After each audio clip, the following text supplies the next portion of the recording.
Hi, everyone. So I've been actually the past about month been doing Know Your Rights trainings on police encounters for Illinois Legal Aid Online, and First Defense Legal Aid created their content. So I've been doing that for them, and obviously with everything going on with the protests, I thought this would be a great time to spread information about protests specifically. And so this is not just information for Illinois, but general information for different states as well of constitutional rights. There may be some information that's you may have to look up in your area, but if you need any specific state recommendations, you can leave in the comments and I'll try to find the local number of who to contact.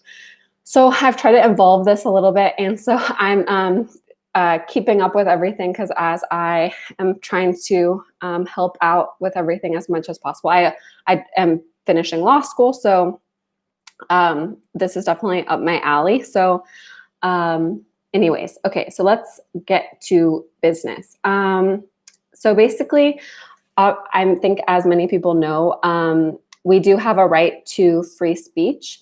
And so we have a right to protest and demonstrate, such as taking part in a rally or march. But there are limits. So this right is mostly specifically for public forums or public areas like sidewalks, plazas in front of government buildings, not necessarily private, private spaces, private land, and you can't block the room in front of the pathway for people to get into the government buildings. But generally you have a right. And obviously if people are obstructing traffic, police can try to have it so people move so they're not obstructing traffic and so on. So this is kind of, I think on this, my cats are really want to know about this training. But this is a good thing to note about what kind of protest you're going to. So for example, with taking up roads and things like that, if there's a waiver that the protest organizers have tried to get and so on, that can prevent future problems with the police saying that you couldn't have been there. So on the note of which protests you're participating in, I recommend when possible to check if it's a mainstream organizer. I mean, obviously you can contact them, and if they haven't done this, you can maybe ask if you can help out by doing this. But it's a good idea to have journalists, and another resource is legal aid. National Lawyers Guild offers legal observers to make sure that things are happening that are along people's rights. So that's a good resources to contact those two journalists and NLG, National Lawyers Guild, to make sure that everything's being documented and your rights are being protected with the police. My cat is really driving me crazy. Okay, I'm trying to get him down. Okay. Okay, so there's that. Then next, I really just have been doing a lot of reading online, so some of it I'm trying to organize as I'm speaking, and hopefully with time I'll try to get even more organized. But anyways, so that's one big point. Yes, okay, and then so if your rights are violated, a good idea is when you can to write down everything you remember, including officers' badges and patrol car numbers, the agency they work for. So you may not know that. So you could write down like what kind of uniform they're wearing, because that could later help lawyers understand which department that they work for. Because obviously, like for example, within one city, there may be different types of officers. And that's something that if you are with friends, which you should go with friends, you can write that down for them too. If you see them being arrested or getting their rights violated by a police officer. And so obviously if that happens too, getting contact information from witnesses, having them send you videos or photographs, take photographs of any injuries that you may have. That's really, I know, especially with people getting arrested, that may not be seen like the thing that you want to think about right away, but it's really important. And then after, you can obviously file a complaint or talk to a lawyer, like a legal aid organization, your local legal aid organization, about what the best next steps are, or you can file a complaint with the local police board. Yes, so obviously it's good to go with friends, and I recommend writing down contact information for either, if you don't have it memorized, or memorizing it or writing it on your arm or something, of family member like your mom or parents, or I should say, and a legal aid organization that can help you in jail or following the arrest. So National Lawyers Guild is one organization that offers help in multiple states.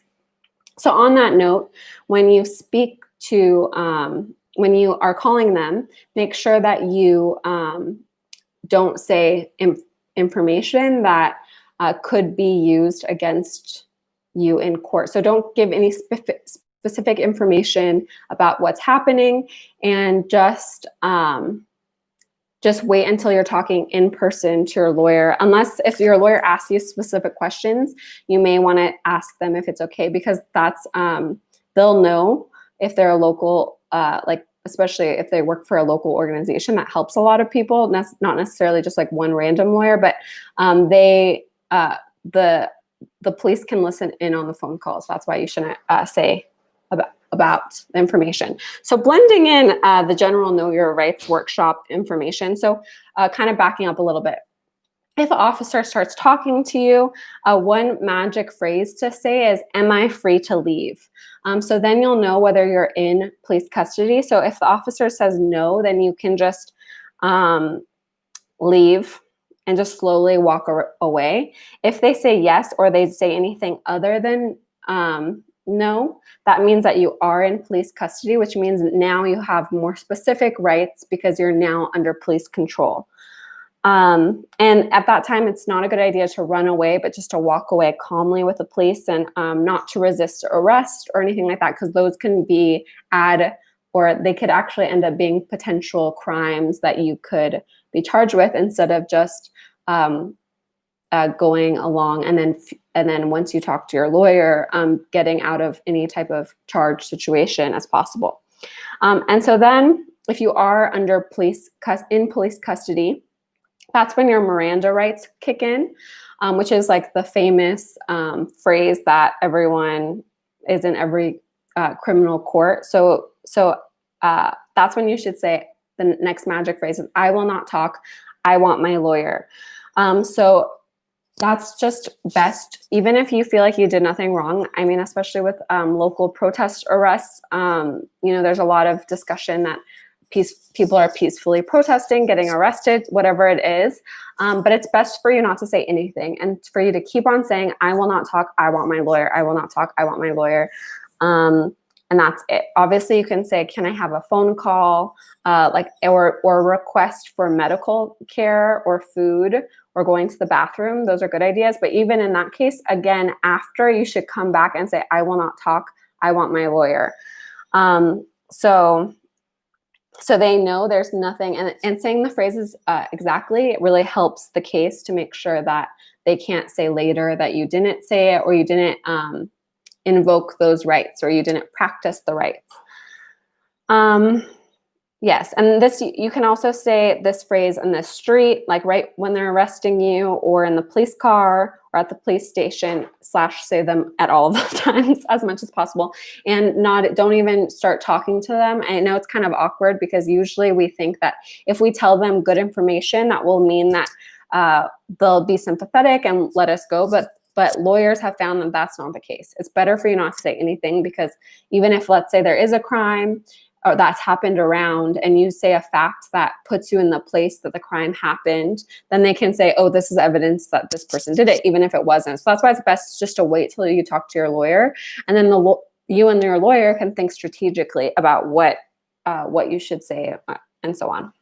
So that's really important. Okay, and then for identifying information, You can tell them, if they ask for your identity, you should stick with telling them 4 things: name, address, phone number, and date of birth. You're not under legal obligation to do so, but they could take you to the station to fingerprint you if you don't. And then if you're under 18, give your parents' phone number instead of your own. And don't give a fake name or an alias. It is illegal to lie to the cops. And okay. And then obviously you may have to think about your personal situation. So if you're undocumented or you live with an undocumented person, or there may be an arrest warrant out for you, may not be the best idea to tell them your name. Okay. And then, so I'm trying to blend things in. Okay, and the third magic phrase is, I do not consent to a search. And there is, if police have reasoning for a search, they may be allowed to do it, but it's best for you to be clear that you do not consent. And if they ask you, which they often do, say, I do not consent to a search.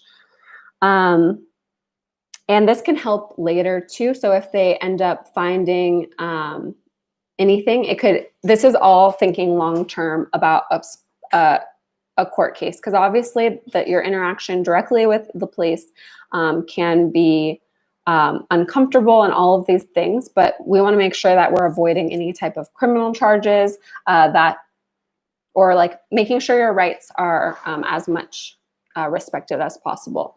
So on that note, with photographs, because I think that's something that's related, you can you're allowed to take photograph and video in open spaces, including in public spaces, including federal buildings.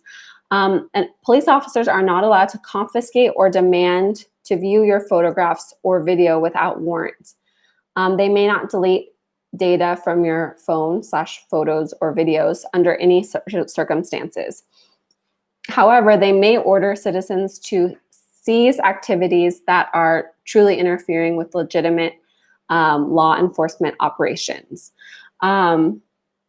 So that's just so you know. So it's best to obviously not start fighting with officers, but if they say, can I see your phone? I